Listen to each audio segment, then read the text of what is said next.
नमस्ते बच्चों। आज के वीडियो में हमने जो पार्ट पढ़ा था पत्थर का इतिहास, उसके प्रश्न उत्तर और बाकी के एक्सरसाइज देखेंगे। तो सबसे पहले हम इसमें देखेंगे शब्दार्थ। तो शब्दार्थ जैसे कि पहला शब्द है इरादा। इरादा का अर्थ होता है इच्छा या प्रयोजन। फिर है खुरदरा, मतलब दानेदार, यानी रफ सरफेस वाला जो होता है ना उसे खुरदरा बोलते हैं। दरिया मीन्स नदी, मतलब रिवर। पेंदा मतलब तल, बॉटम। जर्रा मतलब बालू का कण, जो बालू मीन्स सैंड होती है उसके पार्टिकल।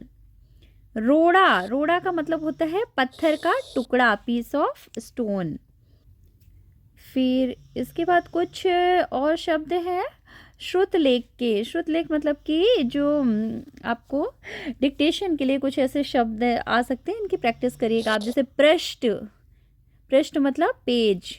समुद्र या फिर पृष्ठभूमि भी होती है, या फिर पेपर के लिए भी हम पृष्ठ का शब्द यूज़ करते हैं। और समुद्र मतलब होता है सी।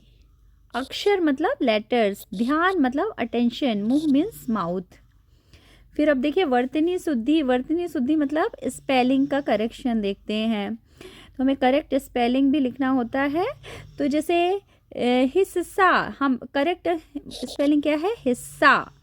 फिर संसार का करेक्ट स्पेलिंग ये है। फिर प्रकृति इस तरह से लिखते हैं। इंग्लैंड इस तरह से लिखेंगे। फिर हड्डियाँ मतलब बोन, इस तरह से लिखेंगे। अब वाक्य रचना देखिए। वाक्य रचना वैसे तो आप अपने हिसाब से कुछ भी लिख सकते हैं सेंटेंस, लेकिन यहाँ पे कुछ मैंने सेंटेंस बनाया। जैसे पहला शब्द है पहाड़, मतलब माउंटेन। तो पहाड़ बहुत ऊंचा है, इस तरह से आप कोई भी सेंटेंस बना सकते हैं। फिर है चमकदार, मतलब शाइनिंग। और इसके बाद है हीरा। जैसे हीरा मतलब डायमंड होता है, तो जो शाइनिंग मटेरियल होता है उसको हम बोलते हैं चमकदार। जैसे हीरा एक चमकदार पत्थर है, एक शाइनिंग स्टोन है। फिर इस तरह से आप बना सकते हैं अपने हिसाब से भी। बल्कि, बल्कि शब्द के लिए आपको सेंटेंस बनाना है। तो जैसे हमने यहाँ पे बनाया है, तुम्हें इंग्लैंड नहीं जाना चाहिए बल्कि भारत में ही रहना चाहिए। फिर नेक्स्ट देखते हैं। फिर अगला शब्द है शायद। तो शायद के लिए जैसे शायद मैं अपनी हिंदी की किताब घर में ही भूल गया, इस तरह से आप शायद के तो बहुत सारे सेंटेंस आप अपने मन से ही बना सकते हैं। शायद मैं अपने घर का पता भूल गया, या शायद के हिसाब से आप अपने हिसाब से कर सकते हैं। अब चलिए देखते हैं हम कुछ प्रश्न उत्तर। तो पहले हमें वेरी शॉर्ट क्वेश्चन आंसर देखते हैं। जैसे एक एक लाइन में उत्तर देना है। जवाहरलाल ने पत्र किस स्थान पर भेजा था? इसका उत्तर है जवाहरलाल ने अपनी पुत्री के लिए पत्र मसूरी भेजा था। कहाँ पे? मसूरी। फिर दूसरा प्रश्न है, किसी भाषा को सीखने के लिए सबसे पहले क्या सीखना होगा? तो उसका उत्तर है किसी भाषा को सीखने के लिए सबसे पहले अक्षर को सीखना होगा। देखिए एक एक लाइन के उत्तर हैं। In place of question mark को हटा के, किस को हटा के यू कैन पुट मसूरी। क्या को आपको रिमूव करके उसके प्लेस पे अक्षर लिखना होगा। एक एक लाइन के प्रश्न होते हैं। अब थोड़ा सा उससे बड़े कुछ संक्षिप्त शॉर्ट क्वेश्चन आंसर देखते हैं। जैसे पहला प्रश्न है, प्रस्तुत पत्र किसने किसे लिखा? तो इसका उत्तर है जवाहरलाल की बेटी इंदिरा मसूरी में रहती थी और वे इलाहाबाद में रहते थे, इसलिए उन्होंने यह पत्र अपनी बेटी इंदिरा को लिखा। फिर दूसरा प्रश्न है, जवाहरलाल की पुत्री का नाम क्या था? तो उत्तर है भारत की स्वतंत्रता के बाद जवाहरलाल प्रधानमंत्री बने और उनकी पुत्री का नाम इंदिरा था, और बाद में वे भी भारत की प्रधानमंत्री बनी। फिर थर्ड क्वेश्चन देखिए। थर्ड क्वेश्चन में क्या है, जवाहरलाल ने यह पत्र क्यों लिखा?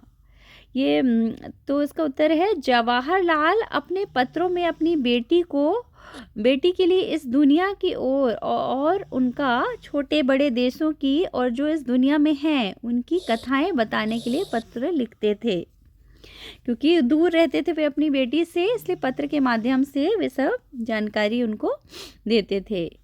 फिर कुछ विस्तृत मतलब थोड़ा सा लॉन्ग क्वेश्चन आंसर है, तो वो देखते हैं। जैसे कि पहला प्रश्न क्या है कि अगर कंकड़ नदी में पड़ा रहता तो क्या होता। आपने पार्ट पढ़ा ना, कि इसका पार्ट का लिंक भी मैं आपको इस वीडियो के डिस्क्रिप्शन में दे दूंगी, तो आप फिर से इस पार्ट को पढ़ सकते हैं। तो इसका उत्तर है जवाहरलाल के अनुसार यदि कंकड़ नदी में पड़ा रहता तो नदी के पेंदे में, मतलब उसके बॉटम में क्या लुढ़कता रहता, तो कुछ ऐसा होता कि लुढ़कते लुढ़कते उसके किनारे जो है ना घिस जाते और वह चमकदार बन जाता। अगर नदी उसे और आगे ले जाती तो वह छोटा होते होते अंत में बालू का जर्रा हो जाता। अगर नदी में उसे और आगे बहता रहता तो वो टूटता जाता, ब्रेक होता जाता। और अगर वह समुद्र के किनारे बालू के साथ जा मिलता तो जिस पर छोटे छोटे बच्चे खेलते और बालू के घरौंदे बनाते, जैसे कि समुद्र के किनारे वो हम लोग सैंड कैसल बनाते हैं बच्चे, उस तरह से। फिर दूसरा प्रश्न एक है लॉन्ग क्वेश्चन आंसर, कि इतिहास की जानकारी हमारे विकास में सहायक होती है कैसे। ये देखिए क्वेश्चन आपको खुद से लिखना है, पर यहाँ पे एक उत्तर दिया है। इतिहास मानव सभ्यता एवं संस्कृति का दर्पण है, जो विभिन्न गुणों में मानव जाति की सफलता एवं विफलताओं का वास्तविक चित्र हमारे सामने प्रस्तुत करता है। इतिहास में हमारी विरासत से परिचित कराता है इतिहास हमें हमारी विरासत से परिचित कराता है तथा वर्तमान को समझने और भविष्य को अधिक सुखद बनाने में भी सहयोग प्रदान करता है। इसलिए हमें इतिहास की जानकारी होना ताकि हमारे पूर्ण विकास हो सके। तो ये थे प्रश्नोत्तर पार्ट के, और आप इसे पढ़िए। इस पार्ट का लिंक मैं डिस्क्रिप्शन बॉक्स में शेयर कर दूंगी। हम फिर मिलेंगे आपको एक नए वीडियो के साथ। तब तक टेक केयर, बाय बाय।